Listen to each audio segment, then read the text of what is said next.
Trafic de tortues. L'Alliance Voargas se mobilise.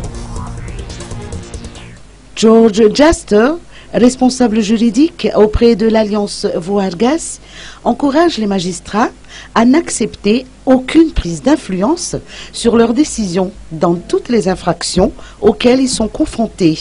Écoutons les explications de ce responsable juridique. Nous, la société civile, nous faisons confiance en la justice malgache.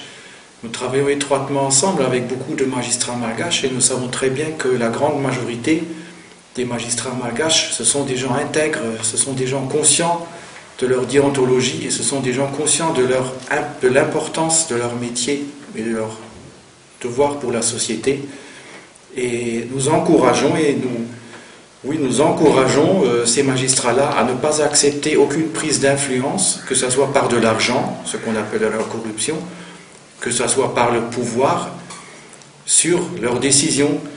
Nous les encourageons à bien faire leur devoir. Ce qu'ils font d'habitude, c'est d'appliquer la loi, d'appliquer le droit malgache. Et dans tous les contextes et dans toutes les infractions avec lesquelles ils sont confrontés. Et que ce soit un tribunal spécial de Bois-de-Rose, que ce soit la justice commune, en principe, ça nous est égal, que les magistrats font d'une manière indépendante et consciente leur travail. Le responsable juridique de l'AVG s'est également exprimé sur la saisie des 771 bébés tortues interceptés à Ivatu dans 2 caisses en bagages non accompagnés, censés contenir des effets personnels. Les adresses mentionnées sur les paquets n'ont pas été précisées. Les individus impliqués ont été bien prudents selon ces précisions. Écoutons ces explications à ce sujet. Eh bien oui, parce que ces trafiquants, ce n'était pas un passager, c'était des colis en fret. Donc les trafiquants ont donné une adresse d'expéditeur plus ou moins symbolique. Ce n'est pas vraiment la personne derrière ce trafic qui figure en tant qu'expéditeur. Alors les agents, les officiers de la police se sont rendus à l'adresse du soi-disant expéditeur, mais là il n'y a personne.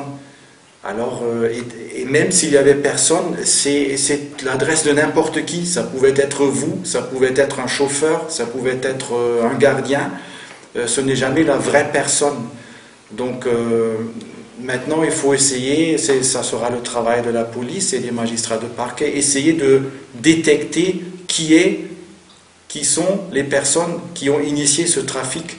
Peut-être aussi du côté de Kuala Lumpur, d'essayer de voir à qui est-ce que ce colis a-t-il été destiné. Il a été destiné à une société à une agence de transport. Donc là aussi, ils sont bien prudents.